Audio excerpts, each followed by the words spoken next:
Hello दोस्तों, नमस्कार। बहुत बहुत स्वागत है आपका एजुकेशन कीड़ा के डेली करंट अफेयर के वीडियो में।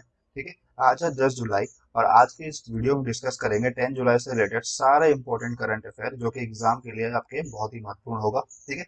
डिस्कस करने से पहले एक बार कल के करंट अफेयर का कुछ रिवीजन कर लेते हैं। और कल के करंट अफेयर का पहला क्वेश्चन था दोस्तों कि 1550 में यूरोप में चॉकलेट की शुरुआत का जश्न मनाने के लिए किस दिन को विश्व चॉकलेट दिवस के रूप में जो है मनाया जाता है। उसका आंसर था 7 जुलाई को। ठीक है। अगला क्वेश्चन था कि निम्नलिखित में से किसने भारत का पहला सोशल मीडिया सुपर ऐप जिसका नाम है एलिमेंट्स जो लॉन्च किया है। उनका नाम है वेंके नायडू। ठीक है। ये वेंके नायडू कौन है? ये हमारे भारत के जो है वाइस प्रेसिडेंट भी हैं। ठीक है दोस्तों। अगला क्वेश्चन था कि निम्नलिखित में से किस बैंक ने अपने ग्राहकों को स्वास्थ्य बीमा उत्पाद प्रदान करने के लिए स्टार हेल्थ एंड आइलियाड इंश्योरेंस के साथ जो है भागीदारी की है। उसका आंसर था करूर वैश्य बैंक। ठीक है। अगला क्वेश्चन था कि निम्नलिखित में से किसे आईएफएससीए के अध्यक्ष के रूप में जो नियुक्त किया गया। उनका आंसर था इंजेटी श्रीनिवास। अगला क्वेश्चन था कि निम्नलिखित में से किस संस्थान ने कोविड योद्धाओं के लिए नैनो लोकेट यानी कि नैनो कोटेड फिल्टर जो है वो विकसित किया है। उसका आंसर था कि आईआईटी मद्रास ने किया है। उसके बाद अगला क्वेश्चन था कि निम्नलिखित में से किस संगठन ने आईआईटी हैदराबाद में एक शोध प्रकोष्ठ स्थापित करने के लिए निर्णय लिया है। तो वो था डीआरडीओ। ठीक है। डीआरडीओ जो है आईआईटी हैदराबाद के साथ मिलकर जो है वो एक लैब तैयार करने की कोशिश कर रहा है और उसके लिए वो आगे काम कर भी रहा है। ठीक है दोस्तों। अगला क्वेश्चन था कि किस देश ने सैक 16 नाम का जो उपग्रह जो है वो अपने पृथ्वी की कक्षा में आश्चर्यजनक प्रक्षेपण जो है वो किया है। इसका आंसर है इसराइल ने ये किया है दोस्तों। ठीक है। अगला क्वेश्चन है कि निम्नलिखित में से कौन जो है इंस्टाग्राम पर सबसे अधिक जो है पेमेंट लेने वाला सेलिब्रिटी बन गया। उनका नाम था डेविन द रॉक जॉनसन। ठीक है। अगला क्वेश्चन था कि जी आकाश जो कि भारत के 66वें शतरंज मास्टर जो है बन गए हैं वो किस राज्य से रहे हैं? वो है तमिलनाडु राज्य से। ठीक है। उसके बाद अगला क्वेश्चन था कि निम्नलिखित में से कौन 10 जुलाई को मध्य प्रदेश में एशिया का सबसे बड़ा संयंत्र का सौर ऊर्जा संयंत्र का अनावरण जो है करने वाला है? उनका है नरेंद्र मोदी जी करने वाले हैं हमारे। ठीक है। अगला क्वेश्चन था कि दस्तावेजों को स्कैन करने के लिए किस राज्य सरकार ने एक नया ऐप लॉन्च किया है जिसका नाम है सेल्फ स्कैन ऐप। ठीक है। तो ये किया है वेस्ट बंगाल सरकार ने। ठीक है।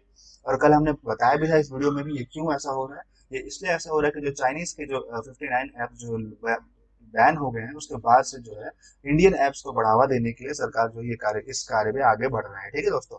अगला क्वेश्चन था कि कौन सा राज्य सरकार जो है पहला राज्य बन गया है जहाँ पे हर घर में एलपीजी कनेक्शन है? वो है हिमाचल प्रदेश। ठीक है। अगला क्वेश्चन था कि किस राज्य सरकार ने नेकरा सम्मान योजना को शुरू किया? उसका आंसर था कर्नाटका।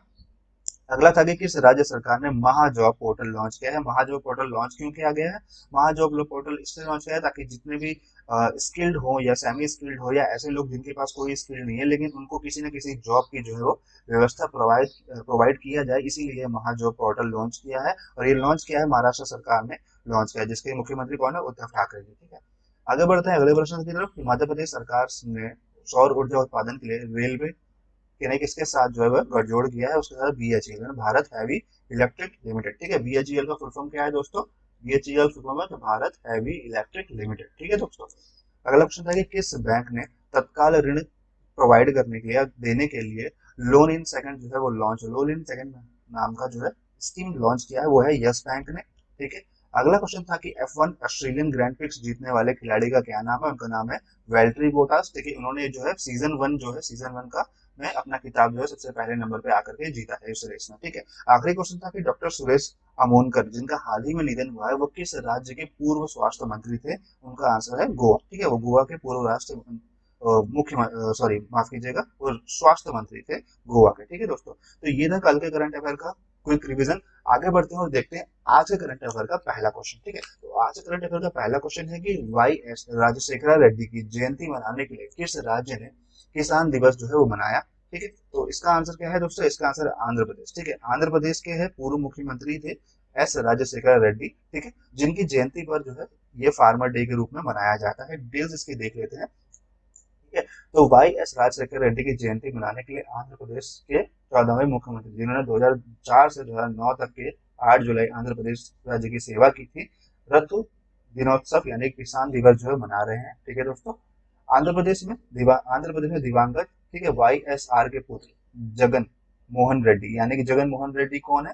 जगन मोहन रेड्डी इस वक्त आंध्र प्रदेश के करंट चीफ मिनिस्टर हैं। ठीक है। और वो किसके वो बेटे हैं? वो है वाई एस आर रेड्डी के जो कि पूर्व मुख्यमंत्री थे आंध्र प्रदेश के ही। ठीक है। नेतृत्व वाली सरकार ने पिछले 8 साल में मतलब पिछले साल में 8 जुलाई को राज्य की किसान दिवस के रूप में नामांकित किया था जैसे, ठीक है। और पिछले साल जो समारोह को जो अच्छे से मनाया गया था, लेकिन इस वक्त जो कोरोना वायरस महामारी के कारण जो है वो उत्सव जो है वो कम होगा, ठीक है दोस्तों। बात करते हैं आंध्र प्रदेश की राजधानी की, तो राजधानी है अमरावती, ठीक है। वहाँ के चीफ मिनिस्टर कौन है? वाई एस जगनमोहन रेड्डी, ठीक है। और वहाँ के गवर्नर है, वहाँ के गवर्नर का नाम है विश्वाभूषण हरिचंदन, ठीक है दोस्तों। आगे बढ़ते हैं अगले प्रश्न की तरफ। अगला प्रश्न है कि डेटा विनिमय मतलब डेटा एक्सचेंज करने के लिए, डेटा देने के लेने के लिए किस संगठन ने सेबी के बीच एक समझौता जो है ज्ञापन हस्ताक्षर किया है, ठीक है। तो an MoU has been signed between the which organisation and SEBI, यानी कि जो है ये एसईबीआई है, for the data exchange between the two organisation, ठीक है। तो इसका आंसर दोस्तों ऑप्शन ए, इसका आंसर ऑप्शन है सीबीडीटी के और एसईबीआई के बीच में ये समझौता हुआ है। किसके बीच में हुआ है दोस्तों? सीबीडीटी और एसईबीआई के बीच में ये समझौता हुआ है। इसकी डिटेल्स देख लेते हैं ताकि आपको पूरी जानकारी मिल सके, ठीक है। तो सीबीडीटी का फुल फॉर्म क्या है दोस्तों? Central board of taxes, direct taxes है। और वहीं पे एसईबीआई का फुल फॉर्म है security and exchange board of India, ठीक है। तो केंद्रीय प्रत्यक्ष कर बोर्ड यानी कि सीबीडीटी और भारतीय प्रतिभूति और विनिमय बोर्ड यानी कि एसईबीआई ने डेटा विनिमय यानी डेटा एक्सचेंज करने के लिए एक समझौता पर हस्ताक्षर किया है, ठीक है। समझौते में दोनों संगठन के बीच स्वचालित और नियमित रूप से सूचना और डेटा जो है साझा करने की सुविधा की गई है, ठीक है। तो जैसा मैंने आपको बताया था, डेटा एक्सचेंज करने के लिए ये दोनों संस्थाओं ने आपस में जो है साझा किया है, ठीक है। बात करते हैं कुछ महत्वपूर्ण टेकअवे की। तो सीबीडीटी के अध्यक्ष के रूप में कौन कार्यरत है? वो है प्रमोद चंद्र मोदी जी, ठीक है। सीबीडीटी का मुख्यालय कहाँ है? वो है नई दिल्ली में, ठीक है। और एसईबीआई एसईबीआई के अध्यक्ष कौन है? अजय त्यागी। इसका मुख्यालय कहाँ है? इसका मुख्यालय है मुंबई में, ठीक है। और भारतीय राष्ट्रीय राजमार्ग प्राधिकरण के अध्यक्ष कौन है? वो है सुखबीर सिंह संधू, ठीक है दोस्तों, यानी कि NHAI, ठीक है। अभी हाल ही में मैंने कुछ दिन पहले करंट अफेयर में आपको बताया था कि सुखबीर सिंह संधू का जो है वो कार्यकाल जो है वो बढ़ा दिया गया है। और वो कितने महीने के लिए बढ़ाया है? वो बढ़ाया गया है 6 महीनों के लिए बढ़ाया गया है, ठीक है दोस्तों। 6 महीनों के लिए सुखबीर सिंह संधू का जो कार्यकाल जो है बढ़ा दिया गया है। किसके रूप में? NHAI के अध्यक्ष के रूप में, ठीक है दोस्तों। ध्यान रखिएगा, एग्जाम के लिए बहुत ही इंपॉर्टेंट क्वेश्चन है। आगे बढ़ते हैं अगले प्रश्न की तरफ। अगला प्रश्न है कि निम्नलिखित में से किस देश ने 2023 जो है लक्ष्य से आगे खसरा और रूबेला नाम की जो बीमारी होती है उसको समाप्त कर देने का जो है फैसला, मतलब जो अपनी बात जो है वो कही है, ठीक है दोस्तों। ये जो खसरा है और रूबेला, ठीक है, ये एक बीमारी होती है, ठीक है। और इस बीमारी को जड़ से खत्म करने के लिए किस देश ने कहा है कि 2023 तक जो है ये हमारे देश से ये बीमारी खत्म हो जाएगी? तो इसका आंसर दोस्तों बोथ ए एंड बी यानी श्रीलंका और मालदीव ने ये बात जो कही है। डिटेल्स इसकी देख लेते हैं, ठीक है। तो जैसा मैंने कहा श्रीलंका और मालदीव। डिटेल देखिए, विश्व स्वास्थ्य संगठन यानी कि WHO के अनुसार दक्षिण पूर्व एशियाई क्षेत्र SER कार्यालय में मालदीव और श्रीलंका को खसरा और रूबेला को खत्म करने के लिए सत्यापित किया गया था, ठीक है। अब मालदीव और श्रीलंका WHO के दक्षिण पूर्व एशियाई क्षेत्र में पहले दो देश हैं जिन्होंने 2023 के लक्ष्य से पहले खसरा और रूबेला उन्मूलन प्राप्त कर लिया। मतलब कि इनका जो टारगेट था WHO का कि वो 2023 से पहले ये जो दोनों बीमारी हैं वो उस एरिया से खत्म करने का पूरा, ठीक है। लेकिन 2023 से पहले ही यानी कि 2000 अभी 20 चल रही है और तभी इन दोनों देशों ने ये लक्ष्य को प्राप्त कर लिया है। और वो कैसे प्राप्त किया है? क्योंकि मालदीव ने 2009 में खसरा का अंतिम जो है स्थानिक और अक्टूबर 2015 में रूबेला का मामला दर्ज किया था, जबकि श्रीलंका में मई 2016 में खसरा और मार्च 2017 में रूबेला का अंतिम जो है स्थानिक मामला जो है दर्ज किया था, ठीक है। मतलब कि ये जो बीमारियां हैं वो करीब करीब देखा जाए तो 2009 और 2015 से मालदीव में नहीं सुनाई दी गई और 2016 और 2017 से श्रीलंका में नहीं सुनाई दी गई। इसीलिए वो ये बात कहा जा रहा है कि उनके वहां से ये बीमारी जो है वो जड़ से खत्म हो गई है, ठीक है। अब बात करते हैं कुछ उपयोगी नोट्स की। तो श्रीलंका के राष्ट्रपति कौन है? श्रीलंका के राष्ट्रपति गोताबाय राजपक्षे, ठीक है। श्रीलंका के प्रधानमंत्री कौन है? उनके प्रधानमंत्री का नाम है महिंदा राजपक्षे, ठीक है। श्रीलंका की राजधानी क्या है? श्रीलंका की राजधानी है श्री जयवर्धनपुरा कोटे, ठीक है। श्रीलंका की मुद्रा क्या है? श्रीलंकाई रुपया, ठीक। मालदीव के राष्ट्रपति का नाम क्या है? इब्राहिम मोहम्मद सोलही, ठीक है। और मालदीव की राजधानी है, ठीक है, मालदीव की राजधानी है, मालदीव की राजधानी पुरुष है और मालदीव की मुद्रा है मालदीव रुपया, ठीक है दोस्तों। आगे बढ़ते हैं अगले प्रश्न की तरफ। अगला प्रश्न है कि जगदीप जिनका हाल ही में निधन हुआ है वह क्या थे? ठीक है, वह एक क्या थे? तो वो एक एक्टर थे या प्रोड्यूसर थे या डायरेक्टर थे या वो मिनिस्टर थे? तो वो कौन थे? वो एक एक्टर थे। एक्टर मतलब कि वो कॉमेडियन एक्टर थे दोस्तों, ठीक है, कॉमेडियन एक्टर थे। और डिटेल्स इसकी देख लेते हैं। तो जैसा मैंने बताया, ठीक है, तस्वीर में आप देख के इन्हें पहचान गए होंगे कि ये कौन है, ठीक है, जो कि एक कॉमेडियन एक्टर है जिनका काफी फिल्मों में देखा भी होगा। तो दिग्गज बॉलीवुड अभिनेता, ठीक है, हास्य अभिनेता यानी कॉमेडी एक्टर अभिनेता जगदीप का जो है वो निधन हो गया है। उनका जन्म जो है वो सैयद इश्तियाक अहमद जाफरी के रूप में हुआ था। मतलब जो उनका सच रियल नेम था वो था सैयद इश्तियाक अहमद जाफरी, ठीक है। लेकिन उनको फिल्म इंडस्ट्री में या पूरे भारत में जगदीप के नाम से जो जाना जाता था, ठीक है। उन्हें शोले, ठीक है, और पुराण मंदिर और अंदाज अपना अपना जैसे फिल्मों में उनकी भूमिकाओं के लिए जाना जाता है, ठीक है। उन पिक्चरों में उन्होंने बहुत अच्छा रोल किया है, ठीक है। उन्हें आखिरी बार 2012 की फिल्म में गली गली चोर में देखा गया था, जिसमें उन्हें एक पुलिस के कांस्टेबल की भूमिका निभाई थी, ठीक है। और उनका जो है वो हाल ही में निधन हो गया है, ठीक है दोस्तों। आगे बढ़ते हैं अगले प्रश्न की तरफ। अगला प्रश्न है कि गवर्नमेंट ऑफ इंडिया ने एनसीएलएटी के अध्यक्ष के रूप में बंसी लाल भट्ट के कार्यकाल का विस्तार जो है वो कितने महीने के लिए और बढ़ा दिया है, ठीक है दोस्तों, ध्यान दीजिएगा।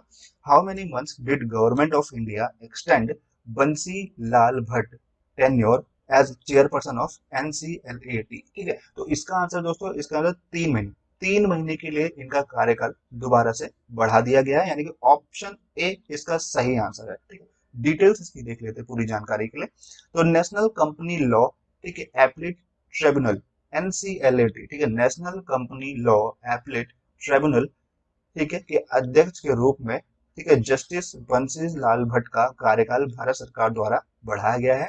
तस्वीर में जिन्हें आप देख पा रहे हैं यही है जस्टिस बंसी लाल भट्ट। इनका कार्यकाल 3 महीनों के लिए अगले आदेश तक बढ़ाया गया, फर्दर नोटिस तक 3 महीनों के लिए इनका कार्यकाल जो है वो बढ़ा दिया गया है, ठीक है दोस्तों। वह अपीली न्यायाधिकरण यानी कि जुडिशियल में सदस्य भी अपने पद पर संभाल रहे हैं, ठीक है दोस्तों। आगे बढ़ते हैं अगले प्रश्न की तरफ, ठीक है। अगला प्रश्न है कि किस देश ने बलि जानवरों के लिए डिजिटल हार्ट जो है वो शुरू किया है। डिजिटल हार्ट नाम का एक प्रोग्राम जो है वो शुरू किया है, तो उसको शुरू किया है बांग्लादेश ने, ठीक है। डिटेल्स इसकी देख लें ताकि आपको पूरी जानकारी मिल सके कि क्या है ये डिजिटल हार्ट, ठीक है। तो डिजिटल हाल बांग्लादेश सरकार द्वारा ईद उल अजहा के त्योहार से पहले बलि जानवरों को ऑनलाइन बिक्री और खरीद के लिए शुरू किया गया है, ठीक है। मतलब वो जानवर जिनको बलि के लिए वो ईद उल अजहा में जो बलि के लिए में चढ़ाते हैं, उनको ऑनलाइन जो है बिक्री करना या खरीदने के लिए उन्होंने ये जो है डिजिटल हाट नाम का जो प्रोग्राम शुरू किया है, ठीक है। कोरोना महामारी के बीच जो है मवेशी किसान और व्यापारों को वित्तीय नुकसानों से बचाने के लिए ये मंच जो है वो शुरू किया गया, ठीक है। अब चूंकि कोरोना बीमारी है तो लोग अपने घर से निकलना कम पसंद करते हैं, ठीक है, लोग घर में बैठते हैं। अब जो ये त्योहार आ रहा है, इस त्योहार में बांग्लादेश में ये रीति रिवाज होती है कि वो जो है बलि चढ़ाते हैं, ठीक है। अब जब घर से लोग कम निकलेंगे तो बलि नहीं चढ़ाएंगे, ठीक है। और जब बलि नहीं चढ़ाएंगे तो जो वहाँ के जो वित्तीय जो लोग हैं जिनको ये नुकसान होगा, ठीक है, जिनके पास कोई खरीद नहीं आएगी, तो उन चीजों से बचाने के लिए सरकार ने ये जो स्कीम निकाला है, ठीक है। इसका उद्देश्य जो है वो देश में कोविड-19 के आगे प्रसारण को रोकने के लिए और भीड़ से बचने के लिए, जैसा कि मैंने कहा, वो भीड़ से बचने के लिए उसको बताया गया है, ठीक है दोस्तों। तो बात करते हैं कुछ उपयोगी नोट्स की। तो बांग्लादेश के प्रधानमंत्री का नाम है शेख हसीन, ठीक है। राजधानी यहाँ की ढाका और मुद्रा यहाँ का टाका, ठीक है। आगे बढ़ते हैं अगले प्रश्न की तरफ। अगला प्रश्न है कि निम्नलिखित में से किस कंपनी ने कोविड-19 के लिए आणविक नैदानिक, ठीक है, परीक्षण के लिए स्वचालित करने के लिए कॉम्पैक्ट एक्सेल लॉन्च किया है, ठीक है दोस्तों। Which of the following companies has launched Compact Excel to automate molecular diagnostic test for COVID-19, ठीक है। तो मतलब कॉम्पैक्ट एक्सेल नाम का जो है यंत्र लॉन्च किया है, और उसका कार्य क्या है, उसका कार्य क्या है, कोविड-19 का टेस्ट करना, ठीक है। तो ये किसने किया है दोस्तों, ये किया है माइलैब ने, ठीक है। माइलैब इसका सही आंसर है, ऑप्शन ए सही आंसर है। डिटेल्स इसकी देख लेते हैं पूरी जानकारी के लिए, ठीक है। तो डिटेल जैसा कि मैं देख पा रहा हूँ, तो माइलैब डिस्कवरी सॉल्यूशंस ने विस्तृत श्रेणी के लिए परीक्षण के लिए कॉम्पैक्ट एक्सेल प्रणाली जो है वो शुरू किया है, जिसमें कोविड-19 के लिए आरटी पीसीआर जो परीक्षण भी शामिल है, ठीक है। मतलब कोविड-19 का टेस्ट जो है वो एक बड़े पैमाने में करने के लिए ये जो यंत्र लॉन्च किया है, किसके द्वारा, माइलैब डिस्कवरी सॉल्यूशन के द्वारा। यह भारत का मशीन जो है वो कोना 19 आरटी-पीसीआर परीक्षण सहित आरएनए और डीएनए आधारित परीक्षणों जैसे आणविक, ठीक है, नैदानिक, ठीक है, परीक्षण की मैन्युअल, ठीक है, प्रक्रियाओं को स्वचालित करने के लिए किया है, ठीक है। तो जैसे कि कोरोना के साथ साथ और भी कई सारे ऐसी बीमारी है जिनका आरटीपीसीआर टेस्ट, जैसे कि कहते हैं कि कोरोना के लिए हम क्या करवाते हैं टेस्ट करने के लिए, कोविड-19 के टेस्ट करने के लिए आरटीपीसीआर टेस्ट होता है, और जिसके बाद ये पता चल पाता है किसी इंसान को कोरोना वायरस है या नहीं है। तो उसी चीज को जो है बड़े पैमाने पे करने के लिए माइलैब सॉल्यूशन ने ये जो तस्वीर में आप देख पा रहे हैं, ये मशीन जो है, यह यंत्र जो है लॉन्च किया है, ठीक है दोस्तों। बात करते हैं कुछ उपयोगी नोट्स की। तो माइलैब डिस्कवरी सॉल्यूशन के कार्यकारी निदेशक कौन है? वो है शैलेंद्र, ठीक है, कवाडे, ठीक है। माइलैब की डिस्कवरी सॉल्यूशन के प्रबंधक निदेशक कौन है? वो है हसमुख रावल, ठीक है। और वहीं के मुख्यालय कहाँ है? पुणे और महाराष्ट्र में, ठीक है। पुणे महाराष्ट्र में माइलैब डिस्कवरी सॉल्यूशन का हेडक्वार्टर है, ठीक है दोस्तों। आगे बढ़ते हैं अगले प्रश्न की तरफ। अगला प्रश्न है कि किस देश ने औपचारिक रूप से डब्ल्यूएचओ से अपनी वापसी की घोषणा कर दी है, ठीक है दोस्तों। Which country has formally announced it's withdraw from WHO, ठीक है। तो आप सुन काफी टाइम से सुन भी रहे होंगे कि अमेरिका और डब्ल्यूएचओ के बीच में जो दरारें लगातार बढ़ती जा रही हैं, और उसी के बाद यूएस ने अब जो है फॉर्मली अपना अनाउंस कर दिया है, ठीक है दोस्तों, कि वो डब्ल्यूएचओ से विड्रॉ कर लेगा। डिटेल्स है इसकी कि अमेरिका ने 6 जुलाई 2021 को स्वास्थ्य संगठन डब्ल्यूएचओ से हटने की औपचारिक घोषणा वो की है। मार्च के 2021 में 2020 है ये, ठीक, 2020 को कर दिया है, ठीक है। डब्ल्यूएचओ से अमेरिका और विमुख करने के लिए वास्तविक परियोजना 6 जुलाई 2020 को जो है वो शुरू हो गई है, ठीक है। जिसमें एक पत्र के सचिव माइक, ठीक है, पोम्पियो द्वारा हस्ताक्षरित रहा। इसे लागू होने में 1 साल लगेगा, ठीक है।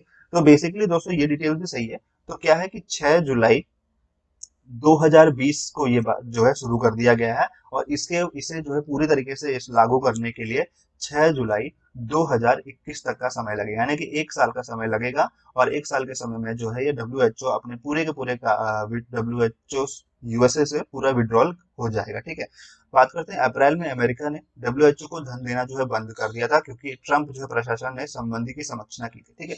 और अप्रैल से जो है जो भी यूएस है या चाइना है, बड़े बड़े कंट्रीज जो होती है वो डब्ल्यूएचओ संस्थान को पैसे जो है प्रोवाइड करती है, ताकि वो ऐसे महामारी से लड़ने के लिए उनके लिए हमेशा अग्रसर रहे। लेकिन इस महामारी कोरोना वायरस आने के बाद जो है अमेरिका जो है काफी नाराज था डब्ल्यूएचओ से, और उन्होंने पैसा देना भी बंद कर दिया था। कब से? अप्रैल से पैसा देना बंद कर दिया था, ठीक है। 1 महीने बाद ट्रंप ने राष्ट्रपति डोनाल्ड ट्रंप ने घोषणा की कि अमेरिका जो है रिश्ते की समाप्त कर रहा है, ठीक है। तो अब उसके बाद उन्होंने घोषणा की थी कि अमेरिका जो है अपना डब्ल्यूएचओ के साथ जो है सारा का सारा रिश्ता जो है वो खत्म कर रहा है, ठीक है। वैसे दोस्तों हम आपको बता दें क्योंकि अमेरिका यूएसए जो है, ठीक है, वही सबसे ज्यादा पैसा देता है डब्ल्यूएचओ को उसके कार्य करने के लिए, ठीक है दोस्तों। बात करते हैं कुछ उपयोगी नोट्स की। तो डब्ल्यूएचओ का मुख्यालय है जिनेवा, स्विट्जरलैंड में।